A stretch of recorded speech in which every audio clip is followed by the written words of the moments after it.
सोचिए जरा, कमाई हो 12,75,000 रुपए और टैक्स देना पड़े 0। जी हाँ, एक भी रुपया नहीं। सुनने में ये शायद नामुमकिन लगे, पर यह बिल्कुल सच है। आज हम यही समझने वाले हैं कि ये होता कैसे है और टैक्स बचाने के लिए कौन सा रास्ता चुनना बेहतर है।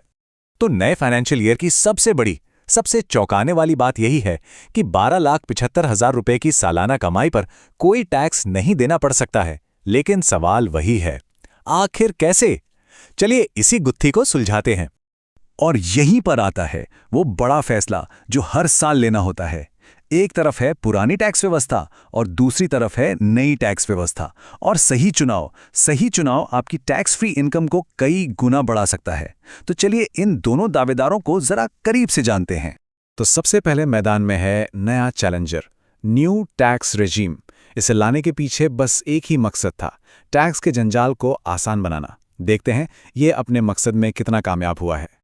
और ये है वो जादुई नंबर जो नई व्यवस्था को इतना खास बना रहा है। 12.5 लाख रुपए।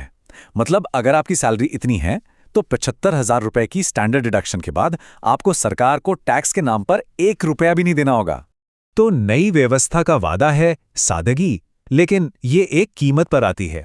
आपको टैक्स फ्री लिमिट ज्यादा मिलती है, हिसाब किताब भी आसान हो जाता है, पैसा कहीं लॉक करने की जरूरत नहीं। पर हाँ, एक पेंच है, आप एटीसी या एचआरए जैसी जो पॉपुलर टैक्स बचाने वाली स्कीम्स हैं उनका फायदा नहीं उठा सकते। अच्छा, अब यहाँ एक बहुत ही मजेदार चीज है जिसे कहते हैं मार्जिनल रिलीफ।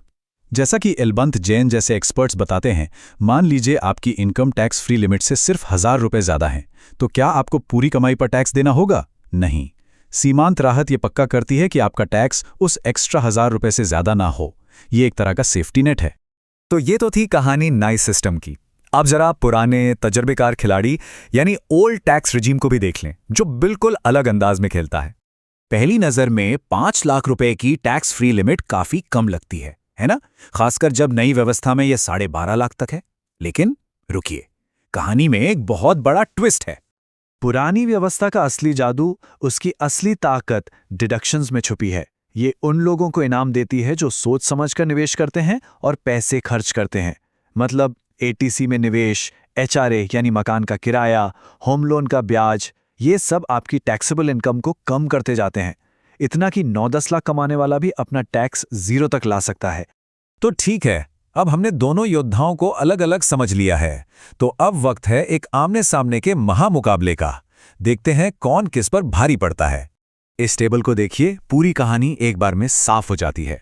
नई व्यवस्था में टैक्स फ्री इनकम भले ही ज्यादा दिखे, लेकिन पुरानी व्यवस्था आपको अपनी टैक्सेबल इनकम घटाने की आजादी देती है।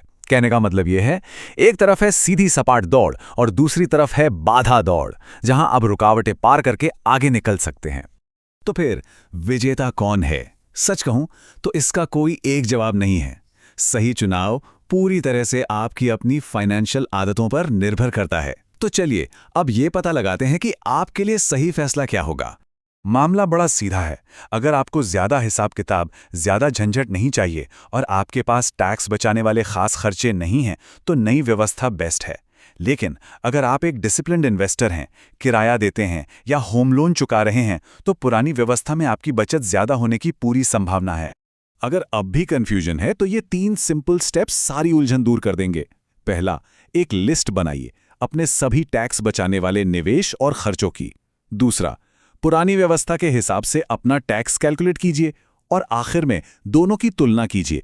देखिए कि कहां आपका टैक्स कम बन रहा है। जवाब आपके सामने होगा। तो आखिर में सवाल सिर्फ टैक्स बचाने का नहीं है, सवाल आपकी अपनी फाइनेंशियल फिलॉसफी का है।